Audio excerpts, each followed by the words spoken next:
Kutam ilunu dizuamid. Welcome one and all to the dimension of destiny's dandiest and downright dearest domicile for dwarves that we all call Hammerlock. To anybody not in the know, I am Phlegm, dandiest and downright dearest deity to those denizen dwarves. It is I who narrates and instigates the vast majority of circumstance that they shall experience and you shall enjoy. We begin above our small citizen-only tavern, the Sweetness of Racks, so named for the longing for such devices of torture to punish whomsoever it is that keeps dumping their dirty socks in here. Not sure what it is about a good meal and better ale that would make a dwarf wish to doff their foot mittens. Could be they're trying to overpower the lingering scent of rotting cheese. Swapping like for like there, if you ask me.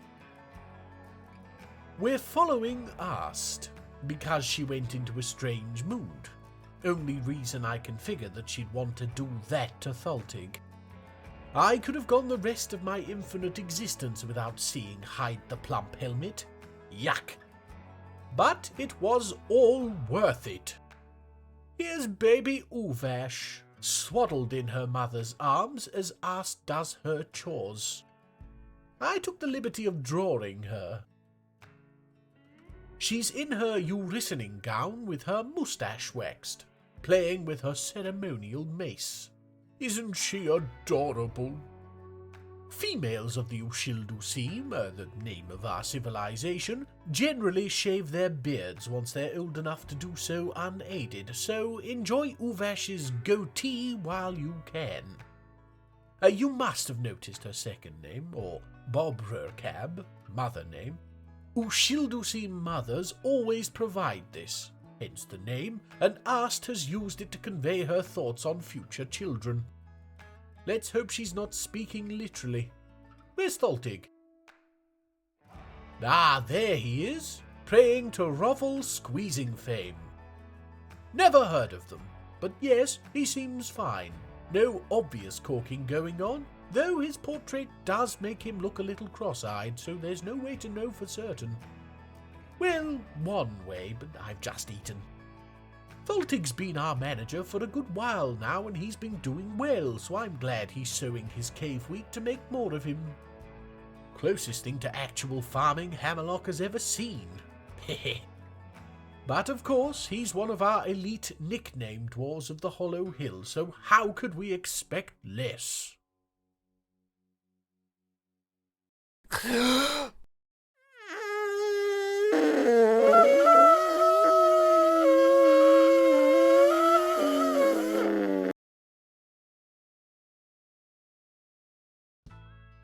The humans have arrived.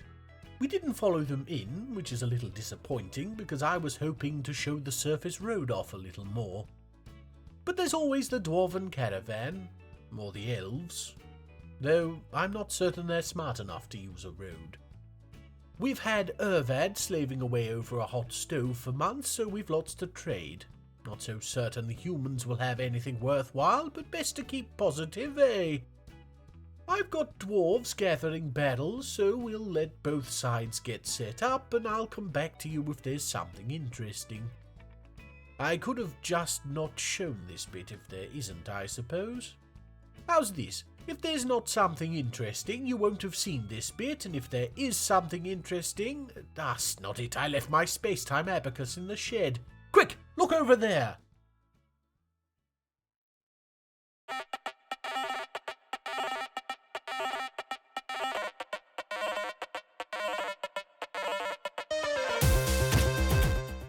The thing I used to unclog my toilet Flintstone-style beast Elka has come. Can't blame this one on Snodford for once. I lost Elka after the very first time I used it. I say lost. It's hard to miss the tracks left by a fleeing elephant frog that's been violently sick as it screams. Didn't have the heart to chase it down. I should have known better, to be honest. It was the time I accidentally bestowed sentience on my B-Day all over again. Though that was just a little athlete's foot. Who'd know how squeamish porcelain could be? Probably something to do with the rest of the athlete, or lack thereof.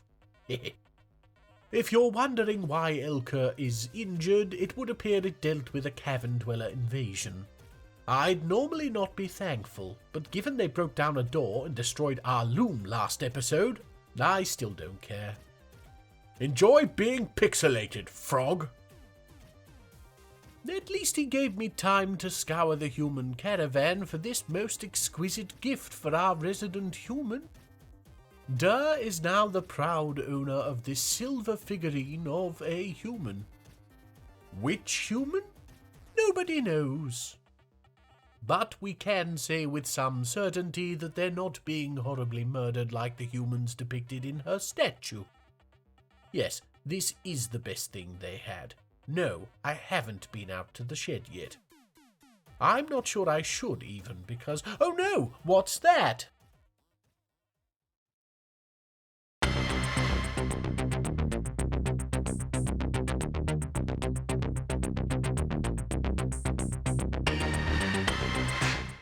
The Ettin Tuna Greater Smiled has come. And it's stolen a big top. Must have been by the elves. Happy to say it's not using the road, so that's one fear gone, but oh no, a civilian. Hopefully they can... Oh no. Well, our warriors are beginning to pile in now. Shouldn't have as hard a time of it as that poor individual. It's taking one heck of a beating. And it's down, but me, what a cost. Oh, just Ducim. One of our newish dwarves. I believe she made a bucket once. Not a normal bucket, an olive wood artifact one. So, you know, more disappointing than a normal bucket. Here's the combat report. She dodged one attack by diving to the floor, scratched its foot, then completely lost her head. Yes, here it is. Well, if moods in the fortress weren't as bad as they could be, they certainly won't be bettered by bandying the battered bonds of poor beheaded Ducim around. Weird word, beheaded. This dwarf certainly do not be. And in case you were worried, no other injuries. So, I considered it prudent to get Ducim situated in the Hollow Hills tomb. She wasn't one of our elite nicknamed dwarves, but anybody that can die like a champagne bottle misfire deserves a place in here, I feel. Yes, it has nothing to do with me being too lazy to sort our corpses out. Now, I know what you're thinking, but there's nearly 600 of you now, and filtering out the profanity and lewdness is a full-time job. Literally, one of Snod's kobolds is doing it for common practice. Poor thing. Ah, here we go. Vabok there, laying Ducim to rest. Did she look off to you? Ah, that might be why. Only brought the head. I suppose hauling two items is beyond most dwarfs. Yes, the rest of her is still out here. Oh good, Vabok's got it. What do you think's worse to haul? A severed head or a headless body? Vabok is going to need some serious therapy after this. It's barely half a month later and Vabok snapped. We were building the walls to protect our animals after that Ettin attack, and now she's in a tree, parading up and down with a strap-on bushy tail, calling herself Nutkin. This isn't how I wanted to show our building work off. We've got both trees she's hanging between designated for the axe, so before too long she should be down. I mean, really. The first one's down. And here she is. Seems the fall might have knocked some sense back into her, or as much sense as one of our dwarves could have, anyway. Yes, there she goes, wandering around the fortress aimlessly. She's a soap maker, and we don't make any soap, due to it involving ash and me still having nightmares from channel glazes. Anyway, let's get to the new building work. On ground level, we've added this little corridor to a suspiciously latrine-shaped room. We'll focus on that later. For now, I want to draw your attention to the second layer of our wall. this walkway that skirts the edge of our new fortifications. For now, the fact they're fortifications rather than walls just means anybody on the walkway can see the horrors outside. But I have a cunning plan in that regard that we'll get to in a future episode. Suffice it to say, our Duke will be happy. Onto our bronze-top latrine. The room is a 3x3 with a single hole in the centre above a pool of murky water. The refuse pile in the fort was causing no end of bad smells, and since Krugsmash showed water stops the stink, I figured we'd just do this from now on. This is fine, right? Nobody showed better. Oh, and if you hadn't noticed before, here's the new bronze floor where our atom smasher used to be. What? We've got a lot of bronze. Below that now, in what was the atom smasher proper, is where our dogs live. I wish there was a name for a place where dogs lived. Would have made writing the sentence easier. Anyway, this is also where our dogs are being turned into war dogs. I've got them set to be trained by anybody that's available, but Erash is their owner. Our militia commander and head of the barricaded nails, it made the most sense to have her control them all, I think. Well, if it becomes an obvious problem, we can always reassign them, I think. They're going to be instrumental in something I'm hoping we can get to this episode, me willing. Oh, I'm just full of little teases for the future today, aren't I? Better keep watching. Don't want to miss something now. No, and you've made it this far. Why not drop a like, if you are?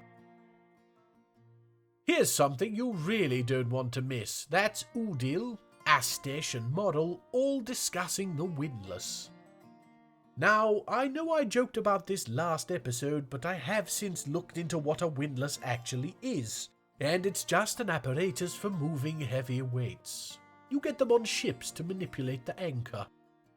Big horizontal cylinders with rope wrapped around them and attached to a winch.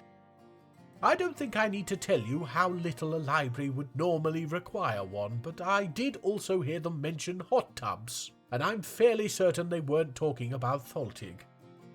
Add that to the mention of a bar, and it becomes clear that our dwarves have ulterior motives.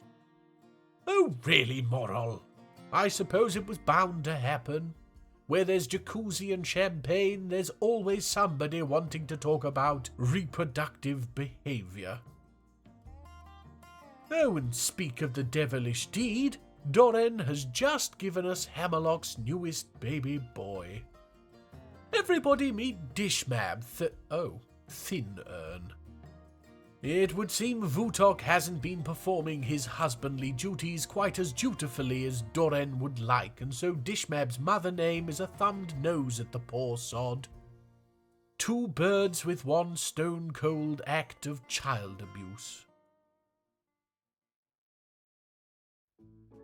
Whilst dealing with Meng, see, I do save you from some monotony, I discovered we have some actual literary works in the library. Here it is. Did the Mountain Home Falter? Authored by Udil. We'll get to her in a moment. First, it would appear that this scroll is a copy. No idea where the original is, and this copy is the only literary piece we own. So, yay? It's an opinion piece on the fact that Hammerlock is better than Granite Clobbers. It has a serious tone with passable prose, and the writing is clear evidence of a compassionate being. So I think Udil may have written the review for it too. Regardless, it's a hit with the other dwarves. Everybody wants to read it. And here's our author Udil, she of the original windlass pondering. Hopefully we'll see more from her, more from all of our scholars. Hammerlock feeds the world with delicious prepared meals. Now I want us to start feeding the mind with delicious word meals. Get yourself back into the camouflaged college library, Udil. The world is starved for your content. Please don't just write 90 books about the windlass. And I wasn't joking. I take my Pratchett references very seriously. Oh damn, somebody left their soiled cat leather trousers in one of the restricted section's bookshelves. Silly dwarves, you can't read that. The prose is crap. We're looking at the world map now. Here's Hammerlock, and if we head south, all the way down at the border between Destiny and the Void, we have this group of goblin pits. Attacking the humans led to us gaining very little. Let's see what a raid on the green boys nets us. Now, I'm only sending the barricaded nails and their war dogs, seeing as we chose one of the smaller pits to attack. So we'll follow Erash out because I want to show off a problem I've noted. Cavern sickness was updated a few weeks ago, as I think I've mentioned a few dozen times by now, and because our warriors train inside, they've now been slowed to a crawl when under the admittedly horrifying glare of the sun. It hasn't affected all of them. Erash has a bedroom in the Hollow Hill, so she sees the day quite often. But it slows the whole squad down, so in a much more literal way, it does affect all of them. As we watch them stumble off the map, all I will say is I have plans for this issue too. How'd that like work out? It looks lonely. Throw it a subscribe and a comment or two. We're following Kogan now because he's gone into a strange... Ah! Don't mind me, that's bloody awful. I had no idea the portrait showed wounds. Why on Destiny would somebody make that a feature? Who needs that? Yick! Right, we're going to leave Kogan to gather materials like the good little carved pumpkin that he is. I couldn't guess what he'll make. He's a Grandmaster Spinner, so with any luck another veil. And not even for looks. I mean, we keep bees, Kogan. Can you imagine? And on the other end of the spectrum, we now have been graced by these adorable hairy rubber sacks. Baby orangs. Kogan's done. A quern. Let's have a look. Saiganog. Tor clubs. A quern we're never going to use that he's decorated with a picture of Moldath surrounded by yam plants. I don't want to unpack the idea of our Halloween decoration having a thing for our Duke. I've mentioned this before with dwarves finding each other yammy, I believe. Yes, good, wonderful, thank you, Kogan. Back to the baby apes. They don't do anything. We can't war train them, which I see as a bit of a missed opportunity, but with our scholars hard at work, it can't hurt to have more librarians. The barricaded nails are back. Erash seems fine, so I'm hoping it all went okay. Let's take a look at the report. So they left the fort and headed down. And down. And down. And down. And down. And down. And down. And reached the pits. Looks like they made quite the ruckus. Erash and Abel did a lot of damage, helped by the war dogs, glad to see they paid off. Then they looted and made their way back up. Let's take a look at the loot. I really must remember to send an appraiser with them when they pillage. A pair of shoes? Really? What, were the goblins out of elbow grease and long weights? And you can call it a menacing silver spike, but I know what cutlery is, thank you. Good job stirring the hornet's nest up anyway, Erash. For now, I think our squads have earned a nice long rest. Out of that armor, drop your maces and relax. With any luck, we'll start seeing some goblin sieges in a year or two. Or now. Perhaps giving the squads a break wasn't such a good idea. Well, here they come. Doesn't seem like a huge amount of goblins, but they've brought some snatchers, so we're keeping the civilians in the fortress. Oh damn, I thought this might happen. One of our warriors is here, but without their armor or weapon. In fact, they don't have any clothes either. It's 4 versus 1, and, well, she's killed one of them. Still, they're fully armoured and showering her with bolts. All she can do is dodge and pick her moments. She's in a martial trance, but she'll tire eventually. Oh, that's 2 down. But the goblins still have ammo, and she can't dodge forever. Oh, she's flattened number 3, and can it be? Number 4 is down. An unbelievable dwarf. Stackard here is one of our no-names in the hazy attics. A true dwarven hero who is now taking herself off to the hospital after single-handedly dealing with the goblin siege whilst naked. Maybe that was the trick. Distract the filthy little blighters. Well, you can't argue with results. You rest up, Stackard. Meme knows you've earned it. The rest of our squads have gathered to vomit dizzily on the summit of the hollow hill. How useful. Oh, and she's back on her feet, going to collect her armour and weapon. Seems a little late, but you do you, Stackard. I took a look at the combat report because, how could I not? And she's more badass than we thought. It would seem she spent the whole fight with a crossbow bolt jammed in her side. After the battle, she yanked it out and dropped it like the mic. These style points tip the scale, and Stackard has become the first dwarf to earn a nickname that isn't furthering class segregation. Everybody say hello to Hammerfist. Talented thresher. Yes, isn't she just? From Hammerfist to Jellyhand. We're following Lightast, our Duke's little love biscuit, his words, and she's lost an arm wrestling contest with a tree she was cutting down. The hand is pretty squished, but she's getting to the hospital off her own steam, so it can't be all that bad. Yes, there she is, injured and unconscious. You can see the hand has been mangled beyond recognition, but it shouldn't take too long for our resident bone doctor to come sort it. Rest up, Lightast. We'd be lost without you. Who else could lose a thumb war with a shrubbery?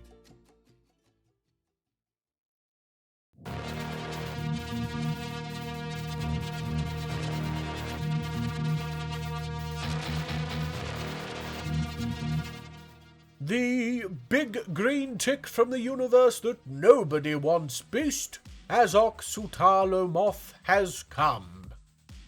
Here's another unusual beast. Not forgotten, of course. Couldn't forget it if I tried.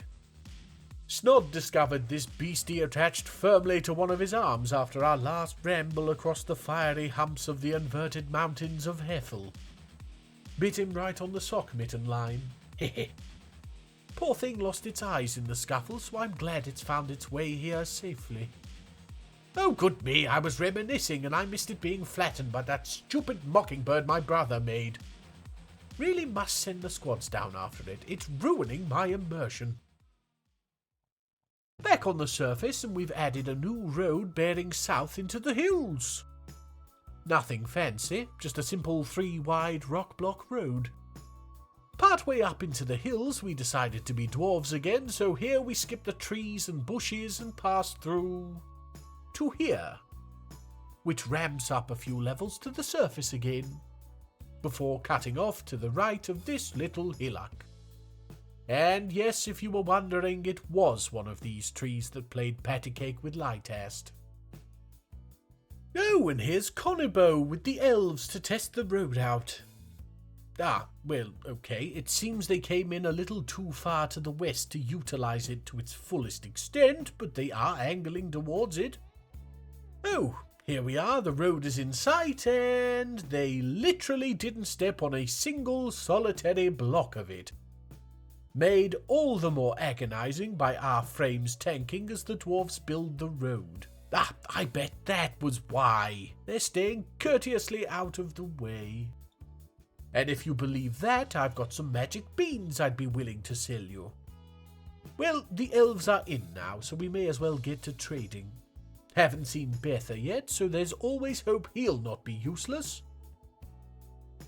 Yes, here he is. He came onto the map at exactly the right place to utilize the road. Yes, following the line of it almost perfectly and using it only whilst crossing. And he's in. Thank you, Betha. You deserve to be wading through dwarf vomit, you tree-whispering, knife-eared little git. But we won't waste time on his yearly request for more tree slaughter, but we will take a look at the news he brought with him. These 3 elven settlements have popped up, and that would be fine, but this one is governed by the whisker of books. Suffice it to say, we'll be keeping our eyes on the elves for a while. Thank me for our guard orangutans. And we're just in time to watch Betha not use the road out. I hope you stub your toe on a rock. Oh, now here's something to be excited for. Our Duke Moldeth has gone into a strange mood. Other deities might be worried that they couldn't source the materials for their most important dwarf, and so he'd end up mad. But we lucked out, because Moldeth is already, by his own admission, zany. He's also useful for nothing but being a person to cry on and annoying elves, so whatever he makes is going to be awful. Ah well, we'll leave him to it. I think I just heard the sounds of new life. Yes, I was right. Followed the ear-bending screams and found Mistum in the rosy sweetness carrying a furry yam that turns out to be our newest Ducim dwarf. I don't know why your every life event has to happen in this Farmers Guild, Mistum, but as I keep saying, it's not used for anything else, so go nuts, I guess. Right, the baby. Everybody say hello to Cadol Boot Carried.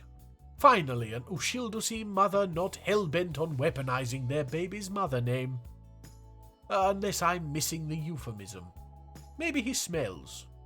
No, let's not ruin the joyous occasion with inspection. Congratulations, Mistum and Cybrek. Moldeth finished as I was making baby noises at Cadol, and he's created Ngum Reshdan Volal Katad. Sickness couple, the White Company.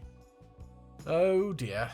It's a shale figurine of our Queen Unib, which is bad enough, but then the name speaks of something I was hoping not to mention. No dodging it now. Whilst we were watching Lytast after she made hand pancakes, I noted that she seems to have a lover. One that isn't Moldeth. We do often see dwarves having multiple partners, monogamy not being the only game in dwarven society, but it would appear our Duke is more swan than bonobo. Yes, he's even added an image on the piece of a starved monster in sheep wool. Starved for love. Well, that's the word I'm using anyway. He's claimed it as a personal treasure, which I don't think I've seen before, and it makes it sound like he carries it around in his pocket like a lovesick duck. If ducks had pockets.